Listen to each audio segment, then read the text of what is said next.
예전에 비해서 똑같은 편지 하나를 보내더라도 지금 이메일이면 되니까 1시간 걸리던 거를 1분이면 처리를 할 수 있단 말이에요. 그러면 예전에 비해서 저는 59분이라는 시간이 더 생겼단 말이에요. 더 생겼기 때문에 제 삶은 더 훨씬 더 여유가 생겨야 되는데 그렇지 않다는 생각이 들더라고요.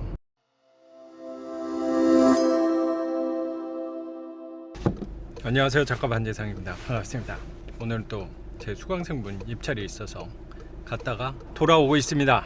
오늘은 북부법원 서울법원에 다녀왔는데 신종 코로나에도 불구하고 서울법원은 사람이 많은 것 같아요. 전염병이 유행하고 있는데 건강관리 유의하셨으면 좋겠습니다. 법원에 사람이 항상 많으니까 제 수강생 한 분이 그런 얘기 하더라고요. 법원에 사람이 항상 많다. 그랬더니 그 수강생분이 말씀하신 게 신종 코로나보다 무서운 건 가난이다, 뭐 그런 얘기를 하시더라고요. 우리는 항상 남들하고 반대로 생각을 하니까 마스크 착용 잘하고 손 잘 씻고 법원에 입찰하러 가면 이때 더 기회가 생기지 않을까, 저는 항상 생각을 갖고 있어요. 그냥 핸드폰 하나로 촬영을 하고 있는데 요새 같아서는 굉장히 편리한 시대에 갔다는 생각이 들더라고요. 스마트폰으로 촬영도 하고 있고, 사실 뭐 인터넷, 뭐 지금 방금 법원 가서도 오늘 입찰할 사건이 진행하는지 하지 않는지 또 확인하는 것도요, 휴대폰, 스마트폰 하나로 확인할 수 있고, 전화기 본연의 업무 이외에 추가로 할 수 있는 것들이 이 스마트폰 하나로 되게 많은 것 같아요. 그러면 예전보다 굉장히 빨라졌잖아요. 뭔가 빨라졌으면은 일을 빨리 처리할 수 있다는 거잖아요. 그럼 빨리 처리한 만큼 업무가 그만큼 줄어야 하는데 업무는 오히려 느는 것 같아요. 꼭 뭐 제가 하는 일도 마찬가지인데 저도 수강생분들한테 언제든지 편하게 전화 달라라고 말씀을 드리는데 그만큼 한번 소통을 하는데 저는 효율적으로 빨리 처리를 하고 싶어서, 그래서 일을 빨리 처리할 수 있는데 그러면 일이 그만큼 줄어야 되는데 오히려 더 바빠지는 느낌을 갖게 되는 것 같아요. 옛날에는 전화 같은 경우도 전화 한 통만 하려고 해도 90년대 그때는 집에 전화기가 있었고 뭐 사무실에만 전화기가 있었고 뭐 휴대폰은 일반적으로 쓰지 않았으니까 그때는 전화 한 통 친구한테 하려고 하더라도 굉장히 번거로운 절차를 밟아야 했던 것 같아요. 뭐 친구한테 예를 들어 전화를 한다, 공중전화에 가가지고 친구한테 전화를 걸면 친구가 받을 확률이 많지 않으니까 가족분들한테 뭐 그 부모님한테 메모 좀 남겨달라고 한다거나 항상 거쳐 한번 전화 연결하는 것도 쉽지 않았던 것 같아요. 그 시절에 뭐 회사원은 아니긴 했지만 자기 개인 휴대폰이 없고 사무실에만 전화가 있으면 업무하는 데는 효율성은 분명히 지금보다 훨씬 떨어졌을 거란 말이에요.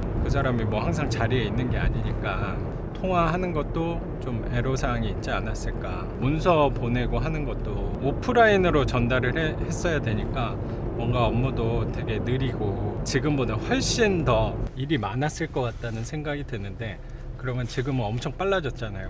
예전에는 편지를 보내는데 1시간이 걸렸으면 지금은 뭐 길게 잡아서 뭐 쓰는 시간도 있으니까 뭐 1분 정도 걸린다고 한번 생각을 해볼게요. 그러면 예전에 비해서 똑같은 편지 하나를 보내더라도 지금 이메일이면 되니까 1시간 걸리던 거를 1분이면 처리를 할 수 있단 말이에요. 그러면 예전에 비해서 저는 59분이라는 시간이 더 생겼단 말이에요. 더 생겼기 때문에 제 삶은 더 훨씬 더 여유가 생겨야 되는데 그렇지 않다는 생각이 들더라고요. 지금은 뭐든지 빨리 처리할 수 있는데 사람들은 점점 더 바빠지는 것 같다는 생각이 들더라고요. 점점 더 여유 있어지려고 빨리 할 수 있는 방법을 개발을 한 건데 오히려 삶은 더 빡빡해지고 바빠지는 모순적인 현상이 일어나는 것 같습니다.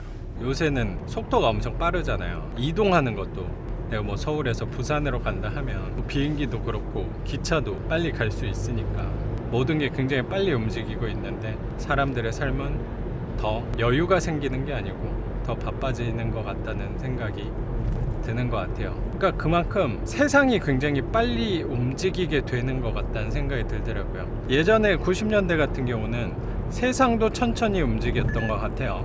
그 속도에 맞게 흘러갔던 것 같은데 지금은 훨씬 더 빨리 뭔가를 처리할 수 있는데 그만큼 세상이 더 빨리 움직이니까 나는 더 바빠지는 것 같다는 생각이 들더라고요. 그러니까 이런 거는 제 교육생분들하고 얘기 나눌 때도 좀 생각이 드는 것 같아요. 저 같은 경우는 처음에 경매를 할 때 정보를 얻을 수 있는 게 굉장히 한정적이었단 말이에요.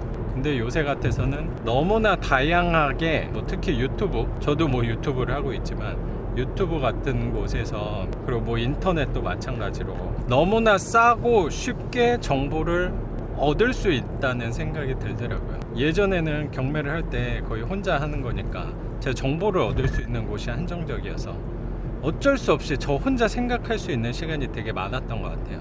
특히 반지하를 하면서 이게 맞는가에 대해서 끊임없이 저는 저 자신과 대화를 많이 했거든요. 그러면서 제 방향을 잡고 중심을 잡고 나갈 수 있었던 것 같은데, 요즘 같아서는 정보가 너무 많단 말이에요. 정보가 너무 많으니까 혼자 할 때 정보가 많으니까 도움이 될 것 같은데, 오히려 정보가 너무 많으니까 혼자 하기가 두려워지는 것 같다는 생각도 드는 거예요. 이 사람 말 들으면 이게 맞는 것 같고, 딴 사람 말 들으면 저 말이 맞는 것 같고 하니까 내가 잘 하고 있는 건가 라는 생각이 더 드는 것 같아요.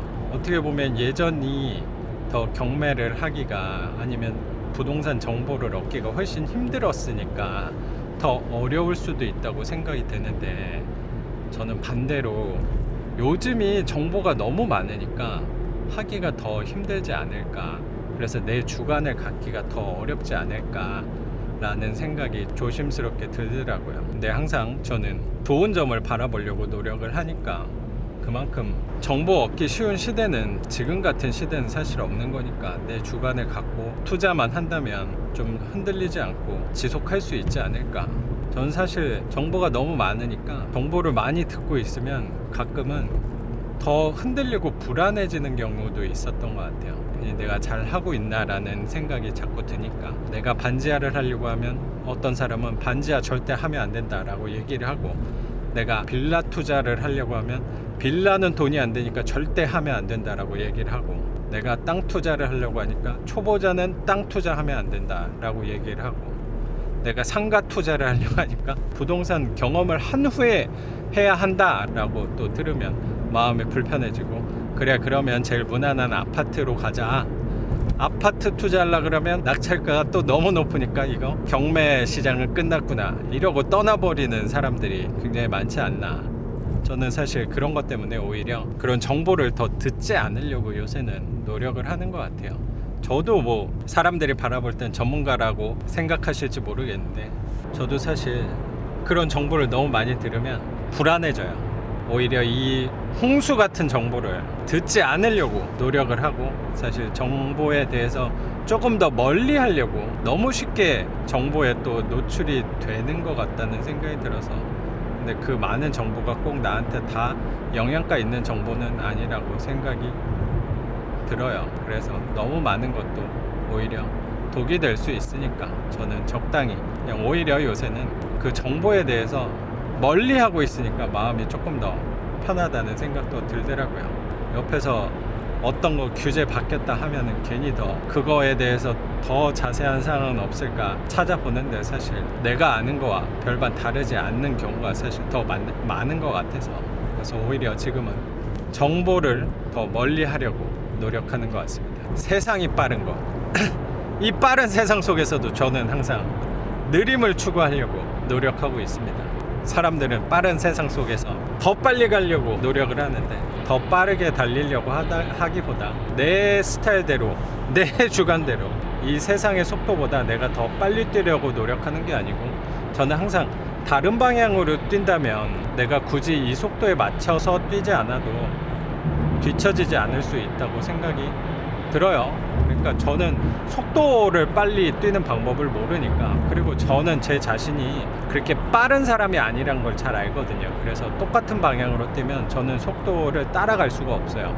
그래서 제 경쟁력을 찾아낸 건, 남하고 다른 방향으로 뛰자. 다른 방향으로 뛰면 굳이 남들보다 더, 아니면 세상의 속도보다 굳이 더 빨리 뛸 필요 없다는 생각이 들더라고요. 그래서 저는 조금 더 마음이 편할 수 있지 않을까 생각을 합니다.